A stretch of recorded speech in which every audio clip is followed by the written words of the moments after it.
میں جنرل ضیاء الحق کے ساتھ تھا اور انہیں جہاز تک چھوڑنے آیا تھا۔ سب لوگ جہاز میں بیٹھ چکے تھے۔ جہاز میں داخل ہوتے ہوئے انہوں نے کہا آپ بھی آ رہے ہیں، مگر آپ کا تو اپنا جہاز وہاں کھڑا ہے۔ میں نے کہا جی ہاں، میں اپنے جہاز سے آؤں گا، اللہ حافظ۔ ان کا جہاز ٹیک آف کر گیا اور ساتھ میں بھی روانہ ہو گیا۔ ابھی کوئی 10 منٹ ہوئے تھے کہ میرے پائلٹ کرنل معراج نے پریشانی کے عالم میں مجھے بتایا، سر اسلام آباد کنٹرول کا پاکستان 1 سے رابطہ نہیں ہو رہا۔ میں کوشش کر رہا ہوں لیکن وہاں سے کوئی رسپانس نہیں آ رہا۔ ہم اس خبر کو سن کر دعائیں مانگنے لگے کہ پائلٹ نے بتایا وہ سامنے دھواں نظر آ رہا ہے۔ دوسرے ہی لمحے ہمارا جہاز اس کے قریب پہنچ چکا تھا۔ نیچے ایک ہیلی کاپٹر بھی اتر رہا تھا جو ملتان جا رہا تھا۔ ہمارا جہاز اوپر چکر لگاتا رہا۔ ہیلی کاپٹر کے پائلٹ سے رابطہ کیا تو انہوں نے بتایا کہ C-130 کریش ہو گیا ہے، آگ لگی ہوئی ہے اور کوئی زندہ نظر نہیں آ رہا۔ 17 اگست 1988 کو صدر پاکستان اور مسلح افواج کے سربراہ جنرل ضیاء الحق کی ناگہانی موت کی طرف روانگی سے قبل کی گفتگو کا احوال سابق آرمی چیف مرزا اسلم بیگ کی کتاب اقتدار کی مجبوریاں میں بیان کیا گیا ہے۔ اسی روز ضیاء الحق بہاولپور کے قریب ٹامی والا فائرنگ رینج میں امریکی ساختہ M1A1 اور مقامی طور پر تیار کردہ الخالد ٹینک کی آزمائشی کارکردگی دیکھنے آئے تھے۔ بہاولپور ایئرپورٹ سے ان کے طیارے نے 3:30 بجے پرواز بھری۔ ضیاء الحق کے ساتھ امریکی ساختہ C-130 ہرکولیس طیارے میں joint chief of staff committee کے chairman general Akhtar Abdur Rahman, chief of general staff general Afzal, major general Muhammad Hussain Aman اور ان کے علاوہ پاکستان میں امریکی سفیر آرنلڈ رافیل اور defence attache brigadier general Herbert Wassom سمیت 29 افراد سوار تھے۔ 17 اگست کی شام ملک میں غیر یقینی حالات تھے۔ صدر مملکت کے ساتھ ساتھ فوج کی اعلیٰ قیادت کی اچانک موت سے ملک کا کوئی آئینی سربراہ نہ تھا اور نہ ہی بری فوج کا کوئی سپہ سالار تھا۔ بہاولپور کے قریب بستی لال کمال میں طیارے کے ملبے سے اٹھنے والے سیاہ دھوئیں نے قومی افق پر سازشی نظریات، شکوک و شبہات اور اندیشوں کی سیاہی پھیلا دی تھی۔ ساتھ ہی ضیاء الحق کے مجوزہ نئے نظام کی قسمت بھی تاریکی کے حوالے ہو گئی۔ 11 برس تک پاکستان کی سیاسی اور دفاعی تقدیر کے مالک بنے رہنے والے ضیاء الحق کی جان لینے کی پہلے بھی کوشش کی گئی تھی۔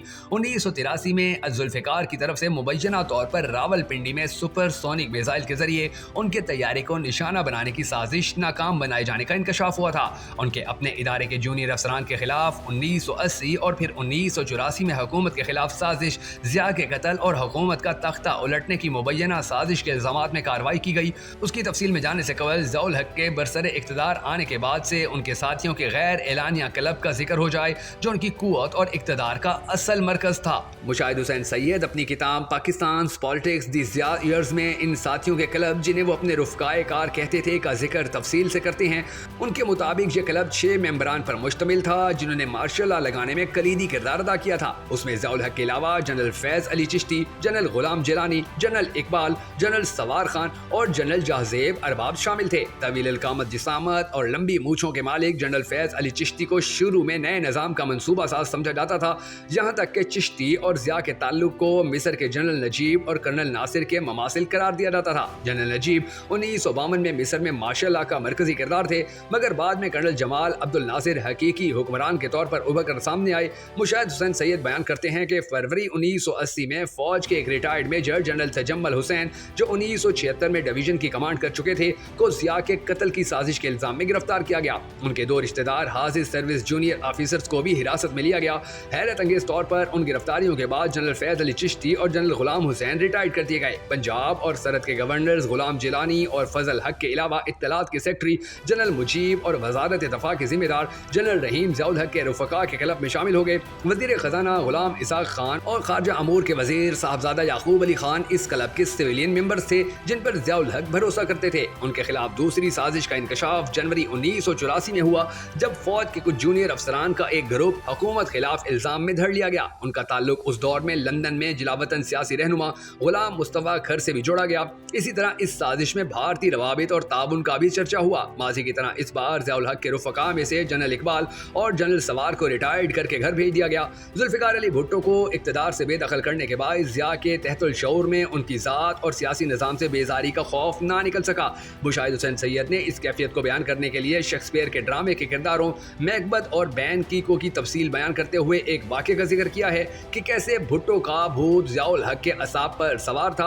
اقوام متحدہ کی جنرل اسمبلی سے خطاب کرنے کے لیے وہ 1980 میں نیو یارک گئے۔ پاکستانی قونصلیٹ کے دورے کے موقع پر لائبریری جانے کے لیے شیلف میں لگی کتابوں میں سے ایک کتاب نکال کر جب اس کا صفحہ پلٹا تو ضیاء الحق کے چہرے کا رنگ متغیر ہو گیا۔ ذوالفقار علی بھٹو کی تصویر ان کے سامنے تھی۔ وہ تیزی سے پلٹے اور چلا کر بولے، آپ لوگوں کے پاس اچھی کتابیں نہیں ہیں کیا؟ اسی رد عمل کی سوچ نے انہیں جمہوریت اور آئین سے حد درجہ برگشتہ کر دیا تھا۔ ملک میں سیاسی سرگرمیوں کو اپنے شخصی اقتدار کے لیے خطرہ خیال کرتے ہوئے اپنی مرضی اور مفاد کے سیاسی نظام کے لیے وہ تگو کرنا شروع ہو گئے۔ ان کے قریبی رفیق رویداد خان اپنی کتاب پاکستان انقلاب کے دہانے پر لکھتے ہیں کہ ضیاء الحق کے دل میں جمہوریت اور آئین کے لیے سوائے تحقیر اور تضحیک کے کچھ نہیں تھا، جس کا ثبوت انہوں نے تہران میں ایک اخباری کانفرنس میں یہ کہہ کر دیا، آئین آئین آئین ہے کیا؟ 10-12 صفحات کا کاغذی پرزہ جسے میں جب چاہوں پھاڑ کر پھینک دوں۔ اگر میں آج اعلان کر دوں کہ کل سے ہم مختلف نظام کے تحت زندگی بسر کریں گے تو مجھ کو کون روک سکتا ہے؟ ان کی مرضی کے نظام اور اپنی صدارت کے جواز کے لیے ریفرینڈم کروایا گیا۔ 19 دسمبر 1984 کو ہونے والے ریفرینڈم کی کیفیت اور کامیابی کو سمجھنے کے لیے حبیب جالب کا ایک شعر ہی کافی ہے کہ شہر میں ہو کا عالم ہے، جن تھا یا ریفرینڈم تھا۔ رویداد خان کے اپنے الفاظ میں بحیثیت سیکرٹری داخلہ میں نے راولپنڈی اسلام آباد کے پولنگ اسٹیشنوں کا دورہ کیا تو وہ سب سنسان پڑے تھے۔ سماج اور سیاست کی غیر سیاسی تعبیر و تشکیل ان کے موجزہ نظام کا اہم جز تھا، اس لیے انہوں نے غیر سیاسی افراد پر مشتمل ایک متوازی ڈھانچہ تشکیل دیا جس میں بلدیاتی نظام کے 37,000 کونسلر، 1,75,000 ناظمین، زکوٰۃ و عشر اور تقریباً 1,80,000 ناظمین سلوات شامل تھے۔ ان سب کو وہ اپنی فوج قرار دیتے تھے۔ جنرل ضیاء کی اس کے علاوہ اور بہت سی ایسی پالیسیاں تھیں کہ جن کی وجہ سے ان کے دشمنوں میں مسلسل اضافہ ہو رہا تھا، اور پھر ایک دن دشمنوں میں یہی اضافہ ان کی موت کی وجہ بھی بن گیا۔ 33 برس قبل طیارے کی تباہی کے واقعے پر آج بھی پر اسراریت اور سازشی عناصر کی گرد جمی ہوئی ہے۔ اسلم بیگ لکھتے ہیں کہ جنرل شمیم عالم نے تمام مسافروں کی موت کی اطلاع دی۔ انہوں نے واپس بہاولپور جانے یا جائے حادثہ پر پہنچنے کے بجائے واپس راولپنڈی آنا مناسب خیال کیا، جہاں بحری اور فضائی افواج کے سربراہوں کے مشورے کے بعد آئینی راستہ اختیار کرنے کا فیصلہ کیا گیا۔ شام 7:30 بجے سینٹ کے چیئرمین غلام اسحاق خان کو بلا کر انہیں صدر کا منصب سنبھالنے کا کہا گیا۔ سابق vice chief of army staff general کے عارف اپنی کتاب ورکنگ ود ضیاء میں لکھتے ہیں کہ ضیاء کی موت کو 3 گھنٹے تک راز میں رکھا گیا۔ اس دوران پس پردہ سیاسی عمل زور و شور سے جاری رہا۔ اسلم بیگ کے دفتر میں 2 امکانات پر غور ہوا، ایک یہ کہ ملک میں مارشل لا لگا دیا جائے، دوسرا یہ کہ آئینی راستہ اختیار کیا جائے۔ وہ لکھتے ہیں کہ آئین میں واضح لکھا ہوا ہے کہ صدر مملکت کی موت یا ملک میں غیر موجودگی سے چیئرمین سینٹ خود بخود صدر بن جائے گا۔ غلام اسحاق خان کو تو خود بخود صدر ہونا چاہیے تھا۔ آئین کی واضح ہدایات میں تاخیر کا جواز نہیں تھا، بلکہ ایسا کرنا روح گردانی کے مترادف تھا۔ طیارہ حادثے سے ملکی و غیر ملکی میڈیا میں نت نئی افواہوں اور سازشی کہانیوں کا سیلاب امڑ آیا۔